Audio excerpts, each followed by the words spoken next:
નમસ્કાર વાલા વિદ્યાર્થી મિત્રો, હું નિકુંજ પરમાર આપ સૌનું સહિયારી ચેનલ ગુજરાતી સાહિત્ય વિદ નિકુંજ યુટ્યુબ ચેનલ પર આપ સૌનું તહે દિલ સ્વાગત કરું છું। મિત્રો, વાત કરવાના છીએ આજના વિડીયોમાં ગુજરાત રાજ્ય સરકારના 65 વર્ષ ઉપરના જે પેન્શનરો છે, નવનિયુક્ત કર્મચારીઓ છે, તેમના માટે નવા નિયમો જાહેર કરવામાં આવે છે, તો તેના વિશે આપણે વિડીયોમાં ચર્ચા કરીશું।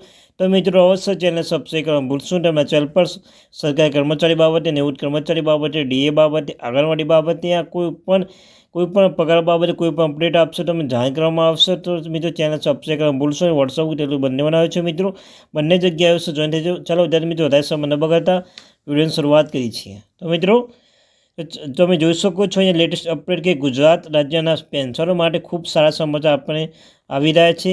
પેન્શનોને 31 જુલાઈ સુધીમાં હયાતીની ખરાઈ કરાવવાની રહેશે। IRLA સિસ્ટમની વાત કરીશું। 33મી કોવા બેઠક ચર્ચા થઈ તેની પર વાત કરીશું।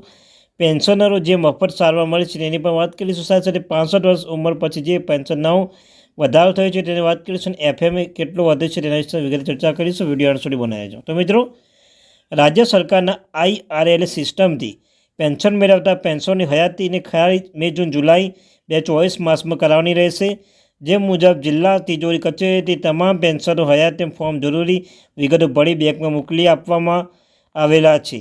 પેન્શનો જે બેંકમાંથી પેન્શન મેળવતા હોય તે બેંકના જઈને 31 જુલાઈ 2024 સુધીમાં તેમની હયાતી ખરાઈ કરાવવાની લેવાની જિલ્લા તિજોરી અધિકારી દ્વારા જણાવવામાં આવ્યું છે। પેન્શન સંબંધિત ઘણા મહત્વપૂર્ણ મુદ્દાઓ પર 33મી કોવા બેઠકમાં ચર્ચા કરવામાં આવી હતી, જે 22મી ફેબ્રુઆરી 2024ના રોજ યોજાઈ હતી। બેઠકમાં કેન્દ્રીય મંત્રી ડૉક્ટર જીતેન્દ્રસિંહ અને કેન્દ્ર સરકારના વિવિધ વિભાગોના પ્રતિનિધિઓ ઉપસ્થિત રહ્યા હતા। 3 એપ્રિલ 2024ના રોજ બેઠકોના મિનિટ જાહેર કરવામાં આવ્યા હતા। પેન્શનરોને વર્ષમાં એકવાર મફત તપાસ કરવામાં આવશે। સાથે સાથે મિત્રો, આરોગ્ય તપાસમાં CGS હોસ્પિટલ અથવા CGS ખાનગી હોસ્પિટલમાં કરાવી શકશે। અને CGS વેલનેસ સેન્ટરના CMOનું રેફરલ લેવું ફરજિયાત છે। 65 વર્ષની ઉપરના પેન્શનો માટે 5% વધારો કરવામાં આવે છે। દર 5 વર્ષે 5% વધારો કરવામાં આવે છે। એટલે કે મિત્રો, આપણે કહી શકીએ છીએ કે 70 વર્ષની ઉંમરે 10%, 75 વર્ષની 15% અને 80 વર્ષની ઉંમરે 20% લાભ મળશે। સાથે સાથે મિત્રો, FMAમાં જો વધારો કરવામાં આવે છે, નોન CGS વિસ્તારમાં રહેતા માટે 1000થી વધારીને 3000 કરવામાં આવશે। આ વધારો 1 જુલાઈ 2024થી અમલમાં મૂકવામાં આવશે।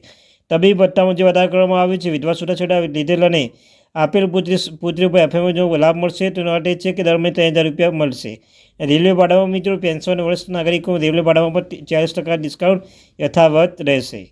તો મિત્રો, અવશ્ય ચેનલ સબસ્ક્રાઈબ કરવાનું ભૂલશો નહીં। Thank you very much watching my video. જય હિન્દ, જય ભારત।